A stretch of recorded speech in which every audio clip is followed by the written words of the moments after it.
So this one on the same day is going to be a straight deep dive into chapter 2 of Eliade's book, The Forge and the Crucible, Origins and Structures of Alchemy. It's entitled The Mythology of the Iron Age.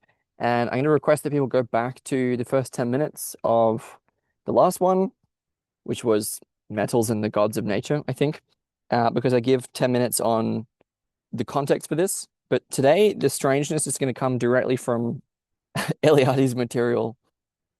So let's make a start. We shall not dwell at length on the supposedly sacred quality of iron. Whether it had fallen from the heavenly vault or been extracted from the bowels of the earth, it was still considered to be charged with sacred power. Even among populations with a high level of culture, we still find this attitude of awe and reverence toward the metal. So, as I explored a little bit last time, part of the reason that we're talking about uh, objects like meteorites or metals extracted from the ground, such as iron ore, is that there's a quality in our relationship with these objects that has to do with sacredness, the celestial, the heavenly, the godly, or the divine. And by exploring the changes in our relationship with such material, we can reveal or disclose changes in our attitude in our religious attitude, essentially.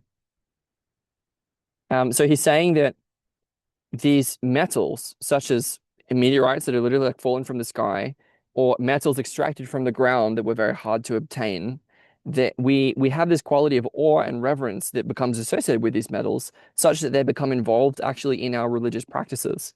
As he says, it's not very long since the kings of Malaya kept a sacred block of iron, which was part of their regalia, and surrounded it with an extraordinary veneration mingled with a superstitious terror. So it's kind of like the fear and the love of God become attached to this fear and the love of this sacred block of iron, for example. And he uses an example of a particular arrowheads, which were extremely rare and so traded in an early form of, they had high economic value.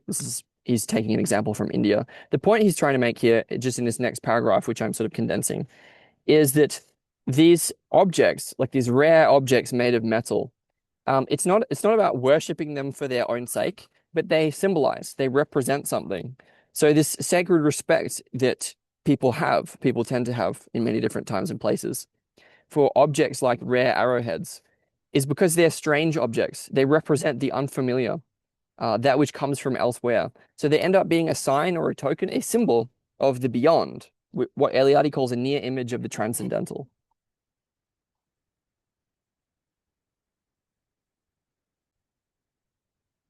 To illustrate this, he gives another example of the Bedouins of Sinai, who are quite convinced that the man who's successful in making a sword of meteoric iron becomes invulnerable in battle and assured of overcoming all his opponents.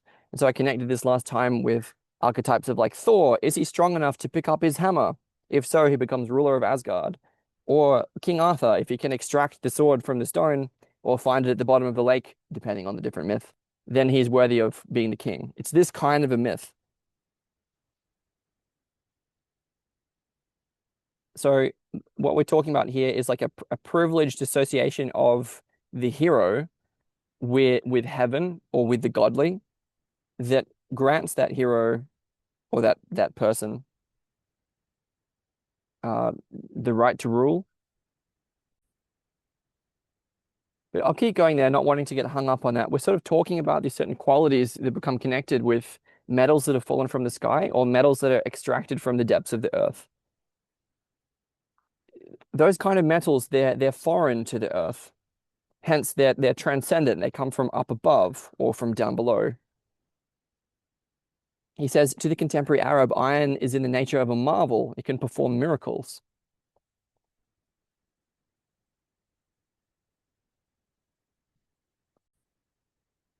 Yeah, and so partly what I want to say about that is in particular, let's say varieties of shamanic practice, and in particular particular theurgic rites, there are particular objects, such as metals, for example, that become involved.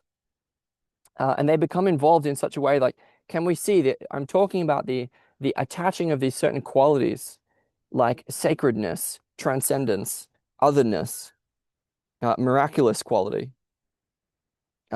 These qualities are becoming associated with a particular object in such a way that when those objects are sort of tied into a religious ritual context, that those objects can facilitate the direct experience of participation in the divine or communion with the gods,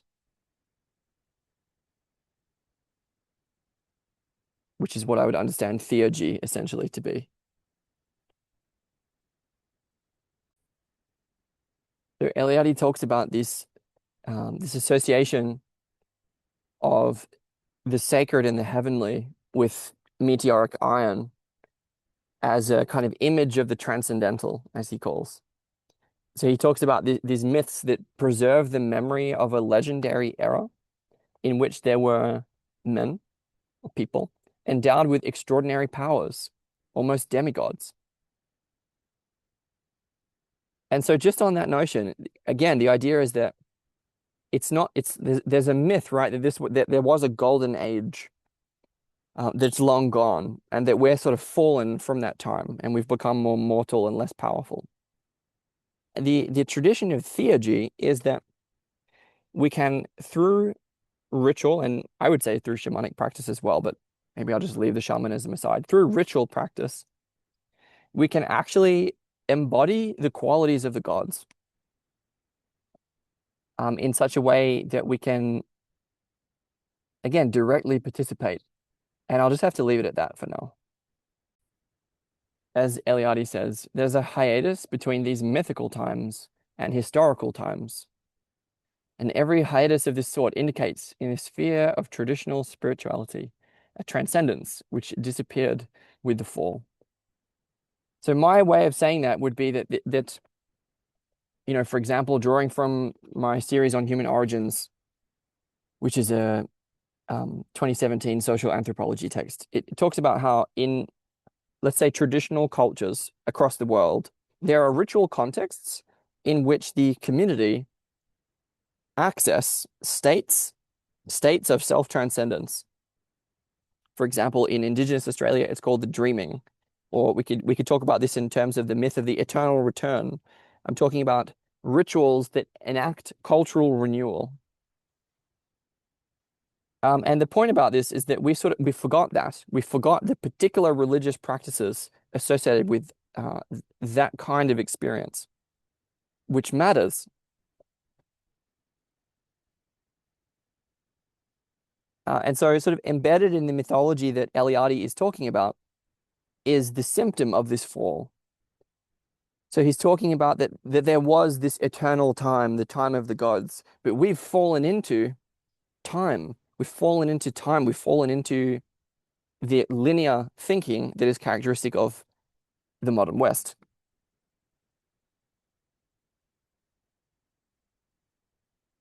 So there are underlying dualities there that have to do with the eternal and the temporal, where the eternal is deified. It's like this original time that is the sphere of eternity, and the world of the gods is eternal. But we've fallen into this temporal, changing, evanescent world, fallen.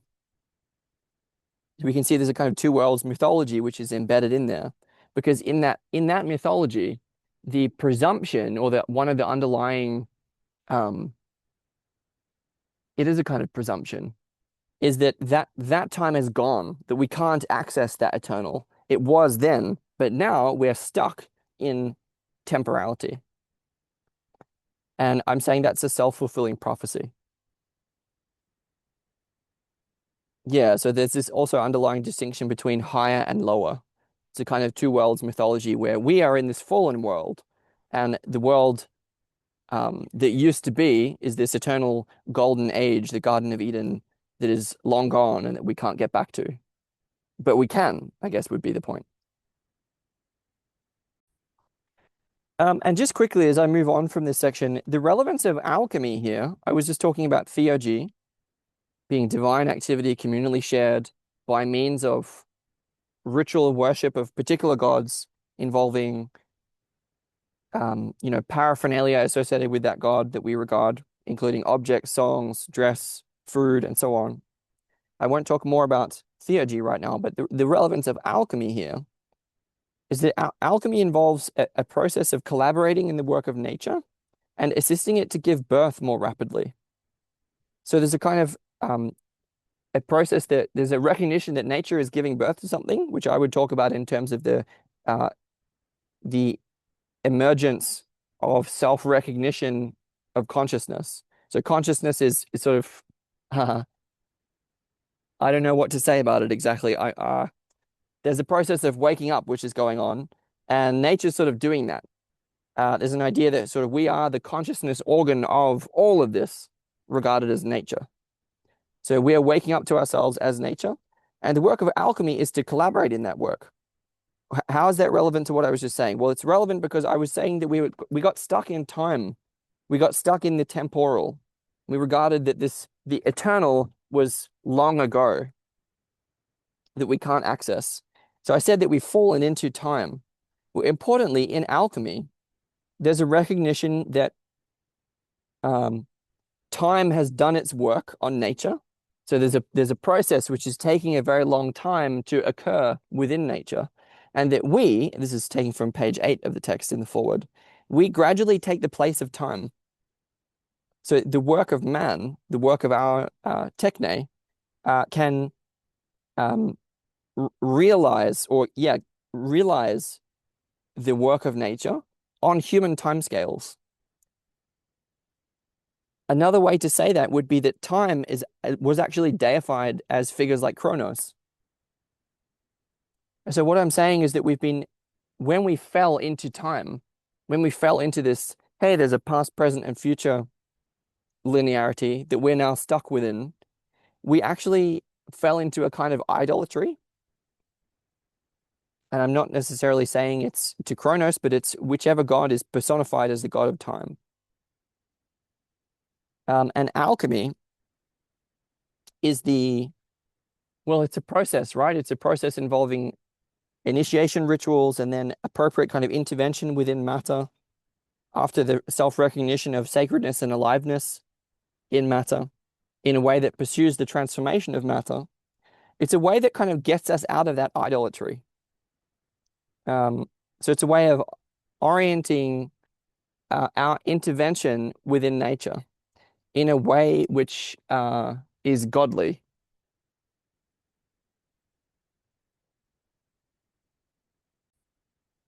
So another way to say that is that alchemy in this context pursues the transformation of matter, including the matter of our own bodies, in such a way that allows us to experience direct participation in the eternal, which is a kind of religious space, a space beyond time.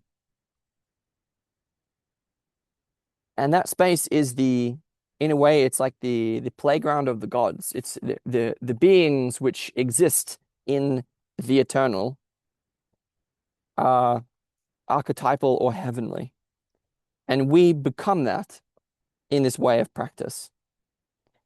We allow the gods to, or that which is regarded as divine, to manifest as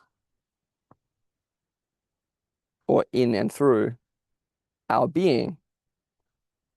And I'm sort of making a non-distinction between polytheism and monotheism at this point. I might come back to that at some point, but not right now. Where I want to go from here is that was already a lot, right? But what I'm going to do is continue. Because we were talking about the metal iron, and we were talking about how the religious associations that we held with particular objects made of metal, either meteoric iron or telluric, meaning from the earth iron, that those objects became involved in our religious rites, religious practices, and in our mythologies. And this chapter, Mythology of the Iron Age, is supposed to explore that mythology, which is what I'm attempting to do here. So Eliade continues. Continues with a couple of examples of how iron came to be regarded as having different kind of spiritual properties, which we can simply recognize as sort of superstition. But I'm sort of saying, look, there is a right version of this sort of thing. Like, let me give the example first. So he says, iron still retains its extraordinary magico-religious prestige, even among peoples which have a fairly advanced and complex history. So he references Pliny, who wrote that iron was effective in treatment for a couple of different diseases. Um, he quotes someone who accumulated a mass of documents which concern the use of iron for warding off demons, of which there are many references. Um, Quote, he says, "It's the knife more than anything else that carries out the job of keeping away demons. In Northeast Europe, articles of iron protect crops not only against the vagaries of the weather, but also against spells and the evil eye." And he, cites in the appendix a great number of works which sort of document these different kinds of beliefs. What's the relevance of that sort of thing? Well, what I'm sort of pointing out there is that as scientists, right, we now regard all that as a sort of bullshit, right? It's like, no, iron has these properties associated with its like atomic weight and so on that you can look at in the table of the elements. And that's all that we need to know about iron. Um, and what I'm suggesting is that in this context, that's a particularly left hemispheric way of viewing a material object. Um, so what I'm saying here is that there are, in fact, certain spiritual properties. What do I mean by spiritual properties even is quite difficult to articulate, but just allow me some scope with this. I'm suggesting, I'm making a claim, right, that there are certain spiritual properties associated with different metals that the scientific mind cannot recognize, and that we've sort of forgotten that. And that these kinds of superstitions, they indicate some kind of intuition of that. It's like iron, because these superstitions, they're doing something along the lines of, hey, this iron is not just good as like a material tool, but it also has these other properties, that are spiritual properties that are protective in some way. Let's imagine. And regardless of whether those particular beliefs are true, I think it stands to reason that there are, in fact, spiritual properties, specific spiritual properties associated with particular metals and particular objects of metal that we haven't recognized, that we've forgotten. And that came to be that forgetting was part of the profaning of the world, the desacralization, the disenchantment of the world. And so I'm not talking about going back to primitive superstition or something like that. I'm talking about uh, recognizing the deleterious effects, spiritual effects on our consciousness and on our culture that metals have already been having since we started to use them, where we can recognize that it's not just when we start introducing a whole lot of new technologies into human culture, like the plow, for example, or like metal tool, there are consequences to that innovation that are spiritual, not just material. And we've been blind to that. And traditions that are more, I would say, indigenous, and I can refer specifically to, again, Tyson Yunkaporta in his Right Story, Wrong Story from page 173. He gives an entire chapter on the riddle of steel. I'm not pulling this out of nowhere. We've deeply forgotten something. We've forgotten something that has to do with, I would say, protecting ourselves in some way.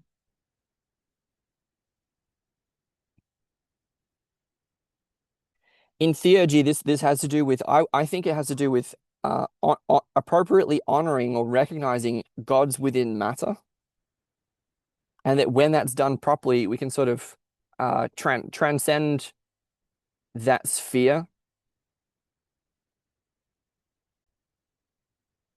Let me try and give an example quickly of that, of what I mean. If you don't have any appropriate practices to care for your body, then, for example, you get very unfit and then you're really uncomfortable all the time. And so when you can develop a routine and some practices that help you to care for your body, then you can just run that program and then you don't have to worry about it anymore as much. It's not as much of an issue. I'm saying that the same sort of thing is true spiritually, where if we uh, ignore or disrespect or profane matter, and I would say, yeah, the gods of matter. I don't know how to talk about that though. Like, then there are issues that we're dealing with now that we're not recognizing as such, and that if we could restore the appropriate kind of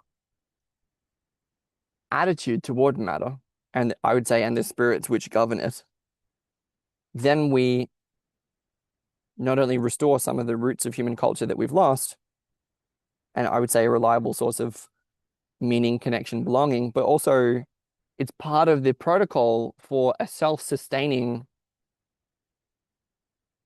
government or self-sustaining community.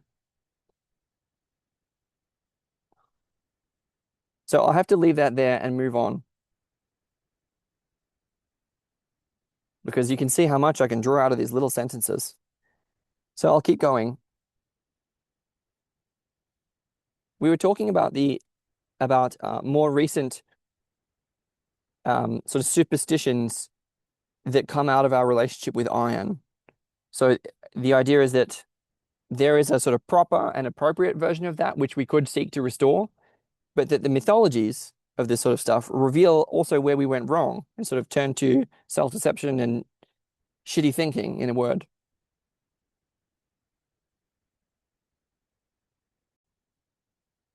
Eliade states regarding iron, the prestige of the youngest of metals, the last in the metal ages, survives in a wealth of myth, covering customs, taboos, and superstitions, largely unexplored. But like the smiths, iron retains its ambivalent character, for it can also embody the spirit of the devil.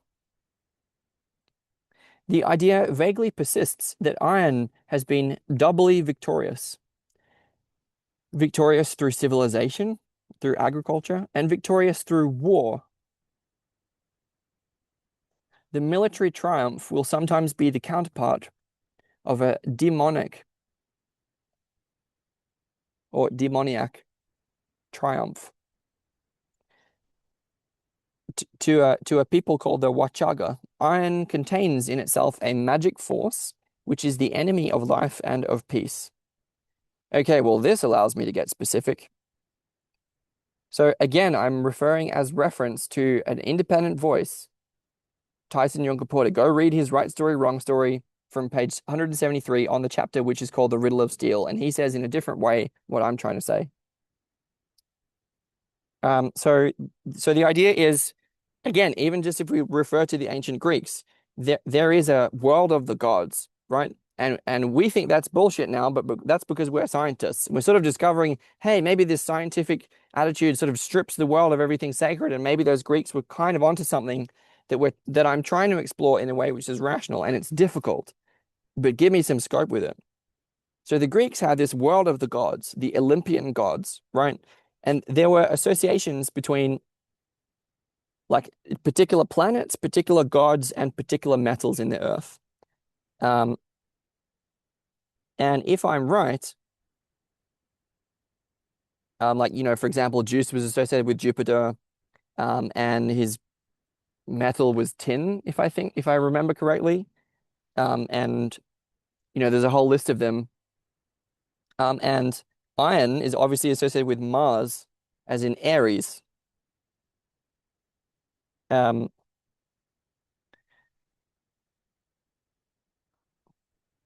So like I'm trying to work out how to articulate this in a way which is rational or reasonable. So imagine that there are like I'm talking about a certain quality within the human personality, which is in a sense the an attitude or a state of being which is war making. So a warmongering attitude. And from this perspective, from let's call it an archetypal perspective, you can sort of lean on Jung. It's reason from that perspective, it's reasonable to personify that state of being. So imagine that there's a certain state of being, right? That the who was it? The Nordic people, the Vikings, they call this berserking. This kind of an attitude. I know it's not exactly the same, but it's the same kind of thing, right? Where a warrior on the brink of death will enter a state of invulnerability. They go berserk. And it's a kind of state, it's a state of mind. And a traditional way of regarding that state of mind would be that that person has been possessed by a spirit. And it's the kind of it's in a way it's the spirit of war, it's the spirit of Aries, it's the spirit of Mars. And I'm saying that there's a obviously traditionally speaking, and I think we can appropriately recognize there is a connection between that kind of a spirit and the metal iron. Like I guess I'm asking us to imagine that this could be the case and that we've overlooked it.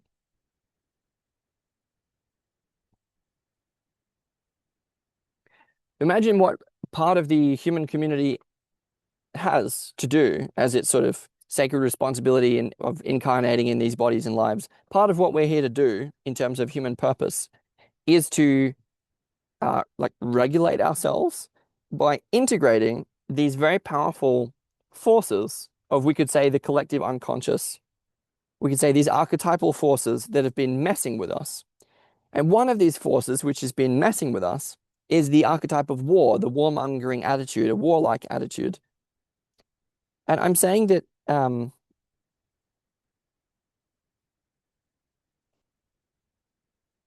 what am I saying exactly?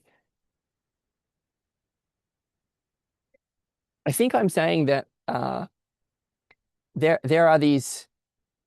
I think of these archetypal forces, if you like, as organizing or ordering principles of the cosmos, which I think is ultimately a Neoplatonic vision. I'll talk about more about that elsewhere in terms of cosmology. But the point is that there are these archetypal forces that structure the universe, I think. And so I think that they show up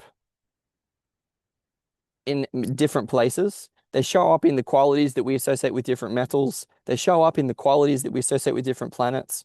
And they show up in the qualities that we associate with different gods.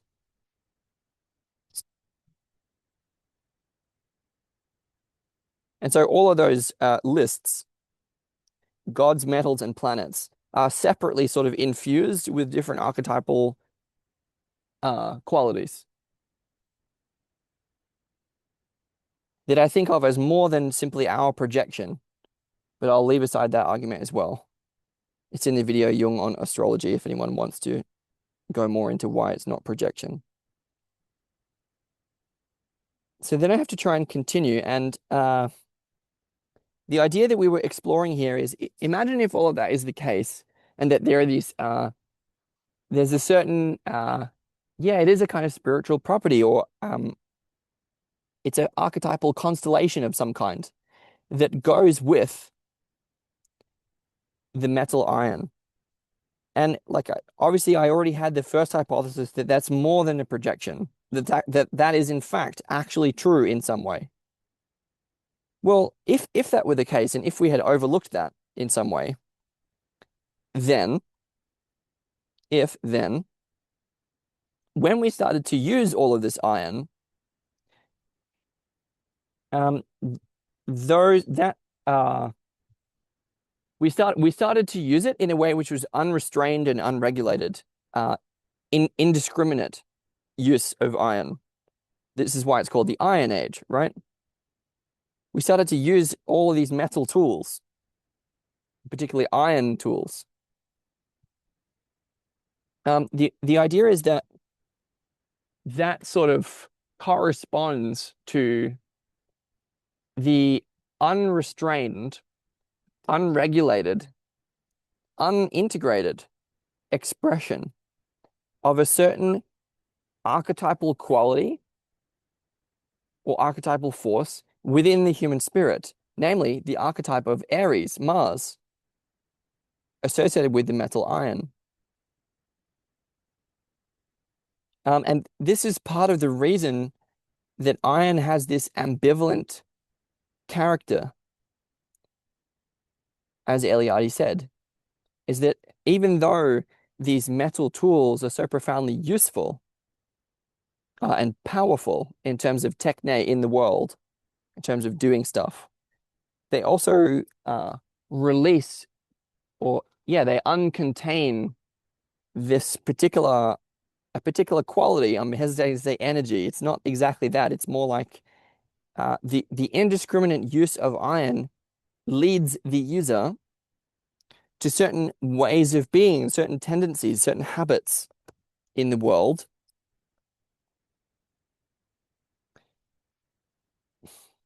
that I think could be regarded as demonic. But or anyway, the point is that we get an excess of that kind of thing. So I'm saying that we made a kind of Faustian bargain with the spirit of iron in a way which is hurting us. Um, Another way to imagine this sort of thing is imagine it like this. Um, if there are these mushrooms that grow everywhere, and we decide that we like those mushrooms and we want to eat them all the time, and so we start spreading them around. Well, this is a big win on part of the mushroom from like an evolutionary theory point of view, right? It's like the mushroom decided to be tasty so that it could get all of these mammals, these crazy monkeys, to disperse the mushroom spores all around the world, and then the mushroom can grow a lot. It's like, great job, mushroom, way to succeed. Well, in the same way, imagine that the spirit of iron had this kind of a agenda that it would um, make itself appealing through its quality of civilizing. Like it gives people agricultural prowess through allowing them to plow a whole lot more rocky soil and that sort of thing. And it allowed them to be victorious through war by using weapons. Well, by giving these kinds of victory or success to the users of iron, that spirit, the spirit of iron, proliferates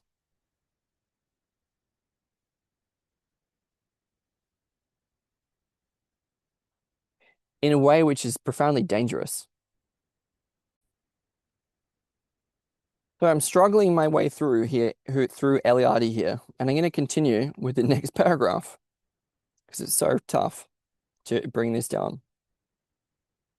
We were just talking about, uh, we're talking about a lot, but basically qualities of sacredness or religiosity or transcendence that were associated with iron, which has a kind of ambivalent character, which we were just discussing in some detail. Then Eliade says, the tools of the smith also share this sacred quality. The hammer, the bellows, and the anvil are revealed to be animate, miraculous objects. They were regarded as capable of operating by their own magico-religious force, unassisted by the smith. The smith in Togo, Africa, speaking of his tools, describes them as the hammer and its family. And then he gives a couple other examples of that. The point that he's sort of making here is that in traditional, let's call it traditional contexts, it was more reasonable to personify these tools. There's a book that Jung references called The Malice of Objects from like the 19th century, which goes into this sort of thing in some detail. I'm also reminded of Heidegger's example of the hammer. I think he uses the example of the hammer to articulate the difference between the ready to hand and whatever's not ready to hand.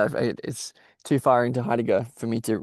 I'll just mention that in passing. The example of the hammer becomes crucial to Heidegger.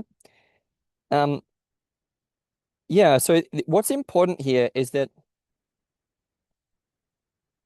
there's a connection between the recognition of sacredness in these particular metals and the recognition of an animate quality. So it's a right hemispheric mode of attention that recognizes aliveness in things. Because we, in our inappropriately left hemispherically dominated mode of attention, see tools like, you know, we see them as dead objects to be manipulated and moved around at will. And one of the consequences of a more right hemispheric mode of attention is that we recognize aliveness in things. And I'm saying that's not just primitive superstition, that's not just animism. There's something that we can learn from that.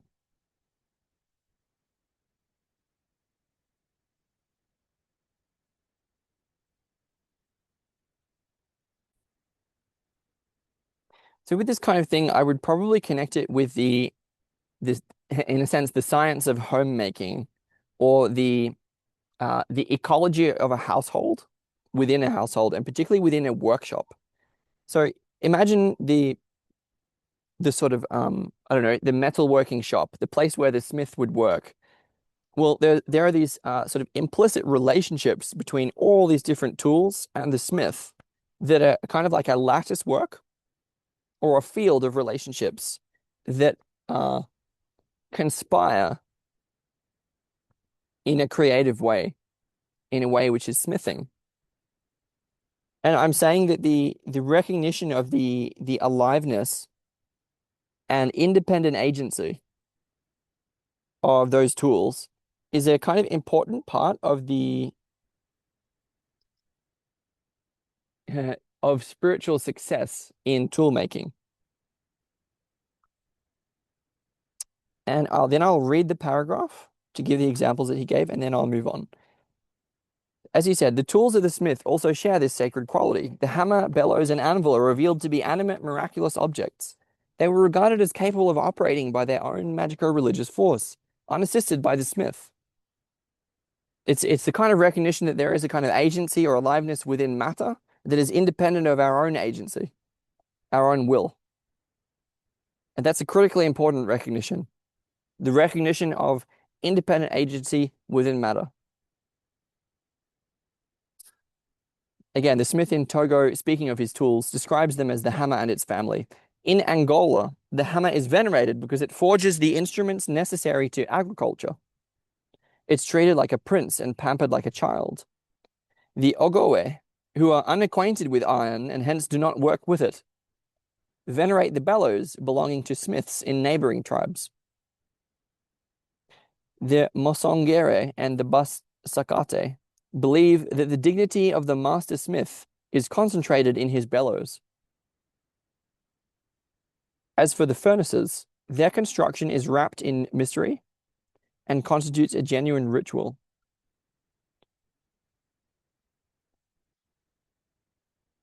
I'll just sort of leave all that there just to say that there are different traditional examples of this kind of thing where, again, this quality of awareness of sacredness, the veneration of particular objects that are crucial to the function of the smith, like the bellows or like furnaces.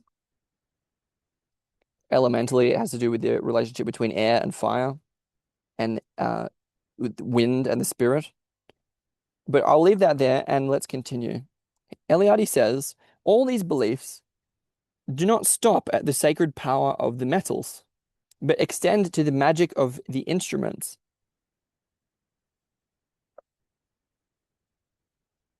So it's not just about the matter which those tools are made out of, it's the magic that inheres within those tools themselves. So imagine that he said magic of the instruments. Well, that obviously gave me the association of musical instruments, which leads to the connection that that music can be a remedy or aid to war and victory.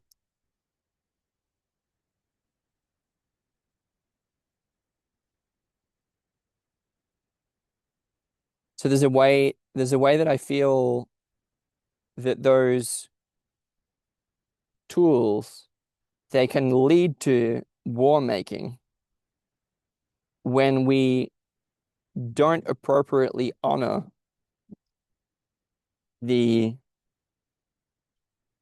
the magic that is inherent within them. But that claim would need more defending, so I'll have to pause for a second with that argument. I'm going to continue here with this mythologies of the Iron Age. He said, all these beliefs do not stop at the sacred power of metals, but extend to the magic of the instruments. The art of creating tools is essentially superhuman, either divine or demonic. For the smith also forges murderous weapons.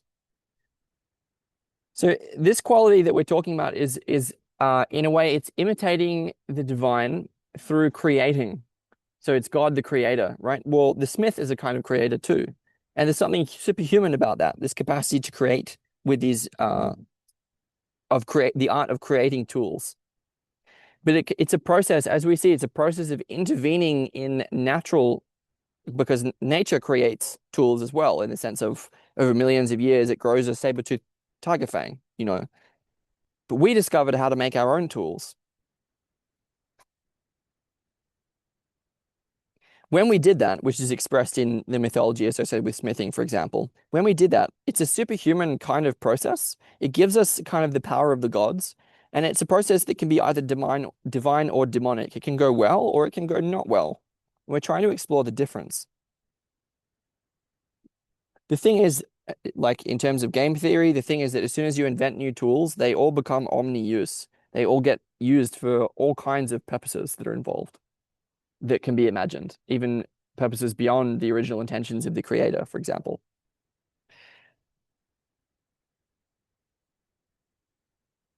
And that means that uh, since, as Daniel Schmachtenberger was saying, we sort of can't turn off the creativity genes and things like that. Like we're tool making, tool creating creatures. That's what we do. We have to find a way to bind the use of tools, of objects, so that the ways that we use them are toward the divine, in a word, and not demonic.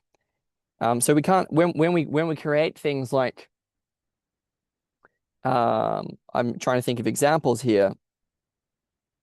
Like you can use tools as weapons, and we're trying to sort of unlock non-rivalry. So we're sort of trying to wake ourselves up to the consequences of using tools in particular ways, such that we can voluntarily choose not to do that.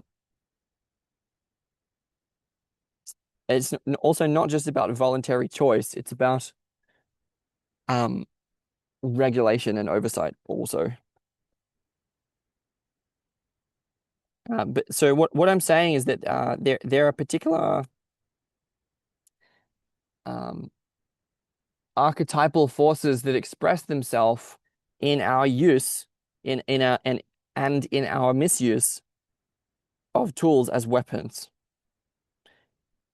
And that if we can recognize that and regulate those archetypal forces by expressing them in safe contexts, I would say, or appropriately honoring the gods of nature in theurgic ritual, something like that, then they don't have to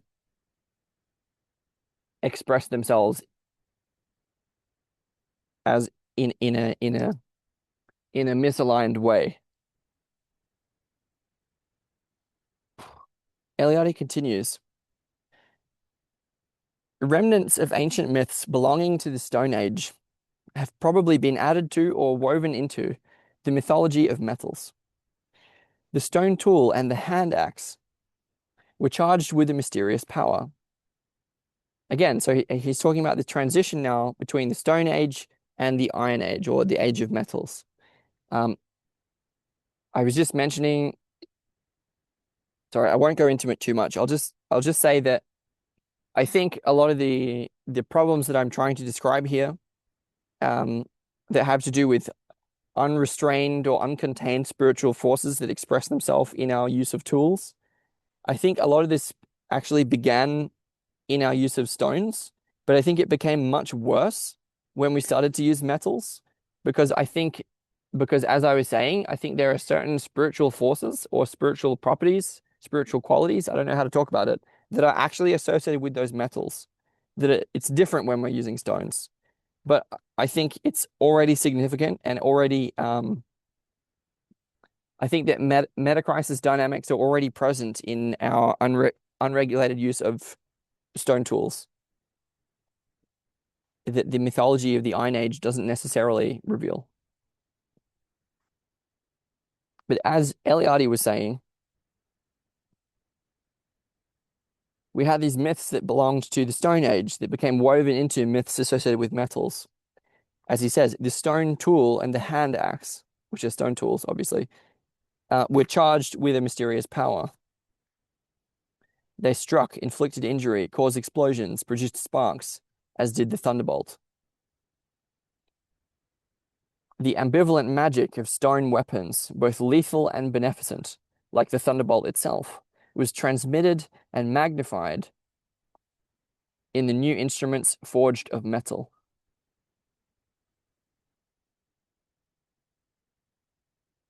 Okay, so on that point, particularly what we're saying is that there are certain types of matter that exhibit different properties depending on how they are approached. As in, with stone tools, they're magical in a way because they have an ambivalent quality, because they can be both lethal and very beneficent. And that quality was already present in our stone tools, and that was then magnified in our use of metals. We see it magnified a lot, for example, in our relationship with fire or in our relationship with, for example, artificial intelligence. Importantly, in, let's say, indigenous contexts, stone tools, the use of stone tools and all tools was carefully regulated, bound, and restrained within culture. And it had to be in order to be sustainable. But then we sort of find out that there's a way that the original indigenous wisdom traditions arose in response to the unconstrained or lack of restraint in our use of tools. Uh, the conclusion of which is the realization that the tools sort of won that battle. They caused all of this multipolar trap dynamics that we still see in the world today, meaning that we kind of need more human culture. We need to better regulate our use of technology, obviously. This is why going back into this stuff, I think, can be helpful. Okay, so Eliade here now wants to talk a bit about this transition from the use of stone tools to the use of metal tools. And he talks about this in terms of evolution in our mythology. So he gives the example, quote, as he said, the ambivalent magic of stone weapons, both lethal and beneficent, like the thunderbolt itself, was transmitted and magnified in the new instruments forged of metal. The hammer, successor to the axe of the Stone Age, becomes the emblem of powerful gods, the gods of the storm. This enables us to understand why these storm gods and the gods of agricultural fecundity are sometimes conceived as smith gods.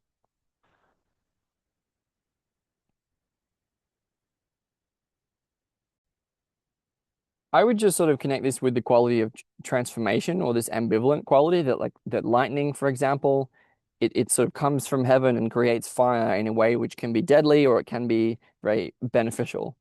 And in the same way, like the stone tools sort of also embody this quality, and then the hammer also embodies this quality that it can produce terrible weapons, or it can kill people, or it can be an amazing source of new tools that are very helpful. And this was obviously connected with our religiosity and our mythology, where there are these gods of the storm that were associated with the, for example, stone tools, and they were connected with these gods of agricultural fecundity, and they're sometimes conceived of as smith gods in the same way, because there's this ambivalence and sacredness associated with smithing. Then he just gives several examples of that.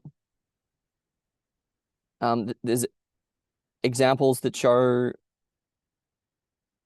how smithing can sort of defend mankind from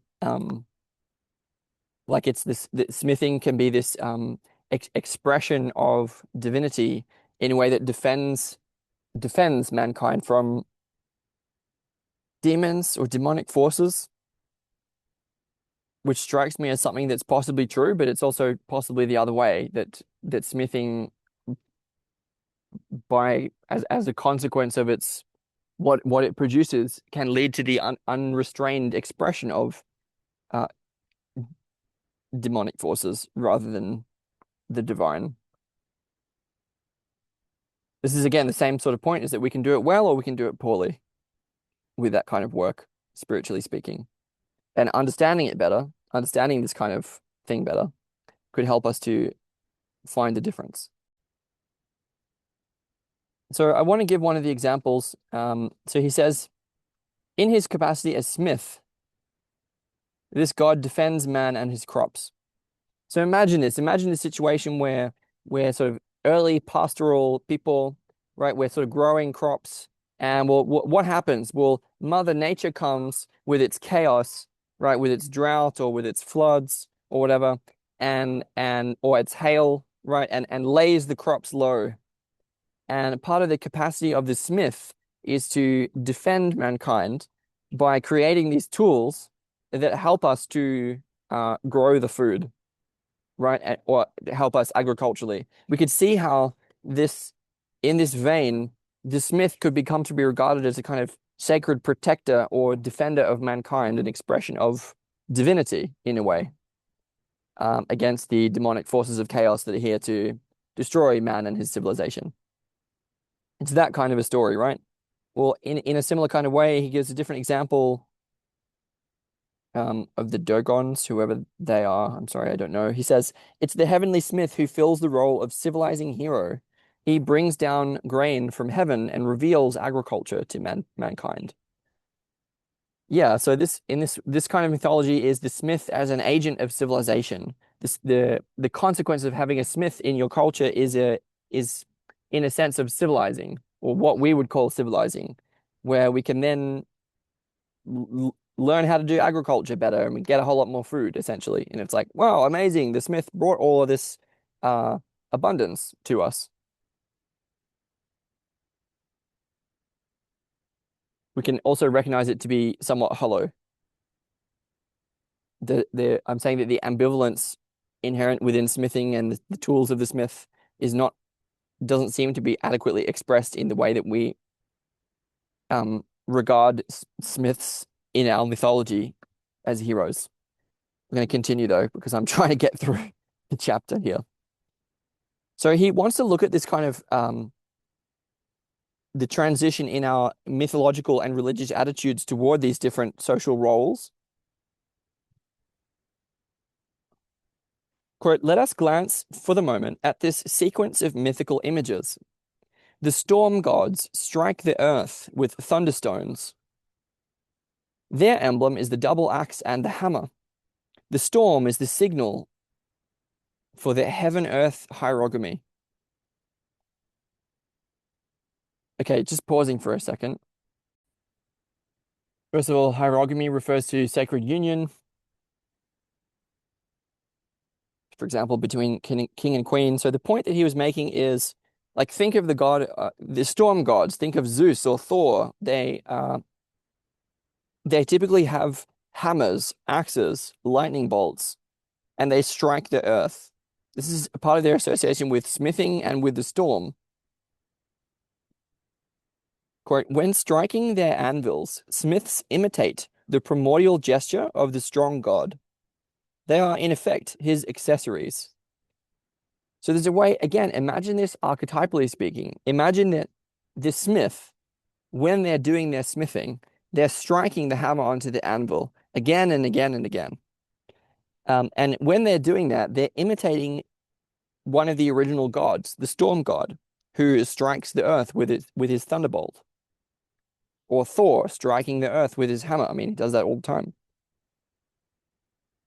And so this is an example of the smith fulfilling a kind of archetypal role, which allows him as a person to express uh, a divine or sacred quality, to embody a divine principle through imitation. I'm going to keep going from there. He says, quote, all the mythology woven round agrarian fertility, metallurgy, and work is, moreover, of relatively recent origin, of later date than pottery and agriculture. Metallurgy is set in the framework of a spiritual universe where the heavenly God, who is still present in the ethnological phases of food gathering and small game hunting, is finally ousted by the strong God, the fertilizing male, spouse of the terrestrial Great Mother. So he's talking about the spiritual universe or sacred canopy associated with the age of metalwork. So again, pottery and agriculture were much earlier, but metallurgy, again, it was around 1200 BC or something like that. So talking about the Iron Age. There's a particular spiritual universe where there was a heavenly God, a one God. Let's say, I'll give an example from Greek mythology because I happen to know the example. So imagine that there's like an ancient spiritual age and it's ruled by Kronos, the god of time, right? Well, there's a transition point where Zeus, the storm god with his lightning bolt, right? And the Olympians, they overthrow the Titans and their leader Kronos, Zeus's father. And there's a particular transition in the spiritual world. And this is connected with, Eliade is saying, ethnographically. So there's an ethnographic transition between the kind of, let's say, cultures that came before our use of metal and the ones that come afterwards, where the age connected with metalwork, metallurgy, smithing, seems to be more associated with the relationship between the sort of sky father god and the earth mother goddess. So there's kind of duality of father and mother that was perhaps less prevalent earlier on. And he wants to talk about this in some detail. I think what I'd like to do here is break it up and continue in another place because this part is so dense and there's so much information here that it's going to be buried behind everything that I already said. So I'm going to return to this sequence.